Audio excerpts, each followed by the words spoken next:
Members, please be seated so that I can guide the House. Just be seated. Take your seats. Take your seats, honorable members. I want to guide the House. I will allow a few interventions from the members before we proceed to the ballot. And I will now allow the Honorable TJ Kajwang to yes.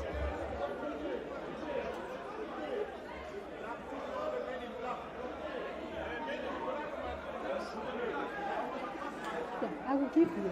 I will invite you. Just one question.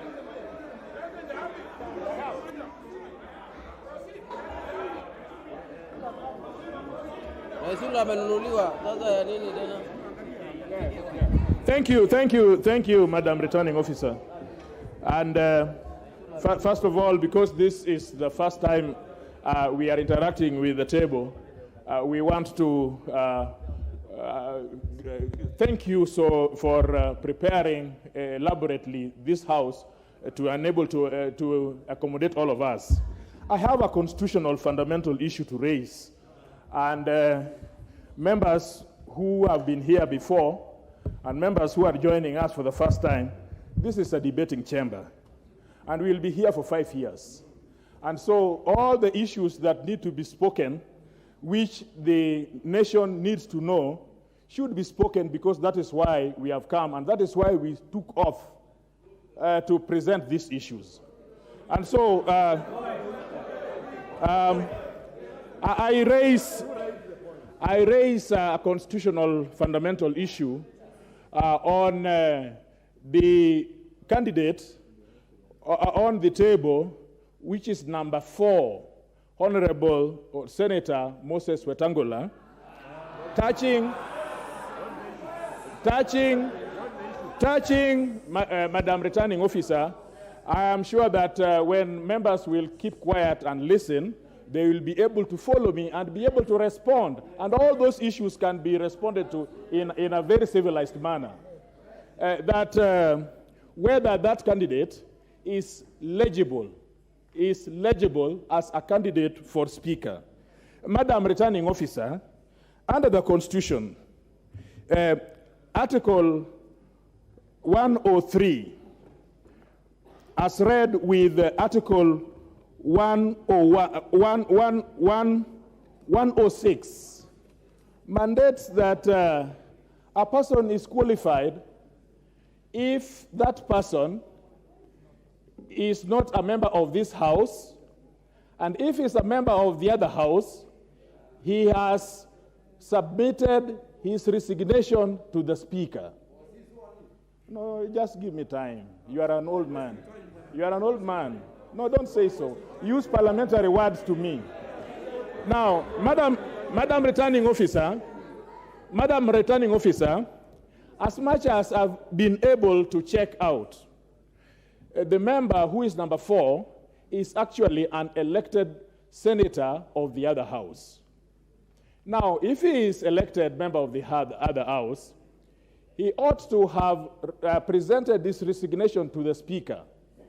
I have learned reliably that that person presented this resignation letter on 9th of August to the Speaker, allegedly to the Speaker of that House. Now, if you look at Article 10, when you look at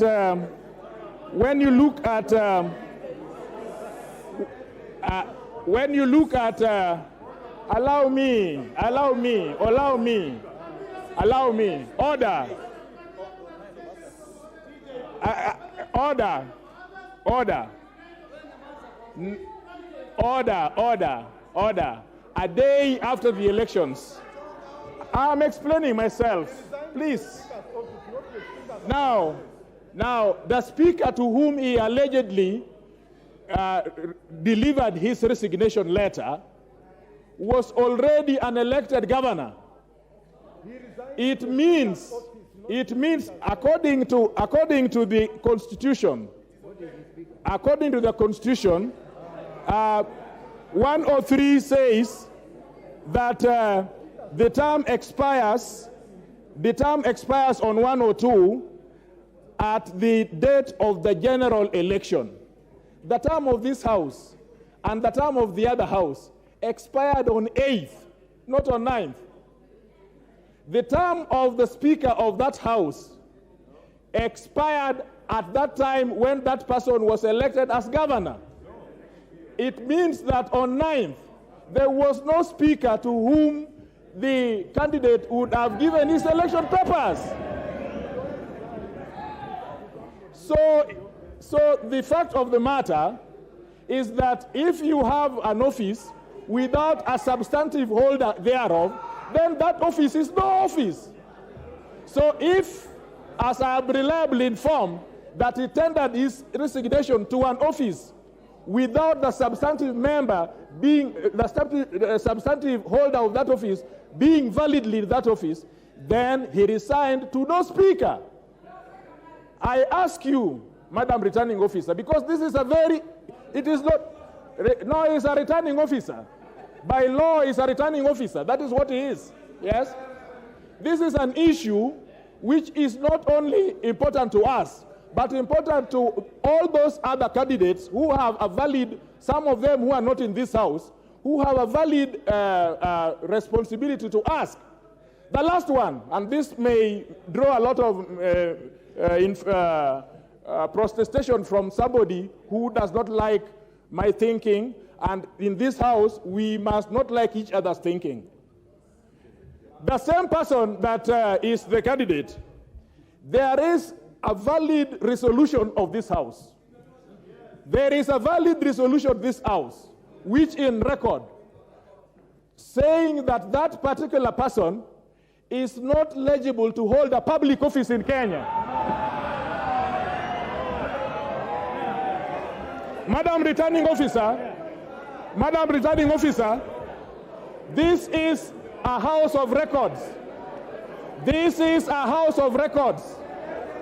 There is a resolution of this House, passed by this House, implementable by this House, that the person should not hold a public office arising out of matters concerning integrity.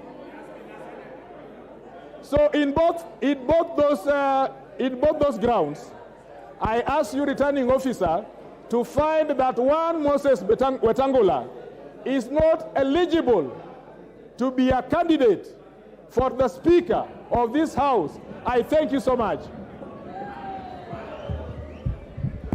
Speaking in this House is very easy.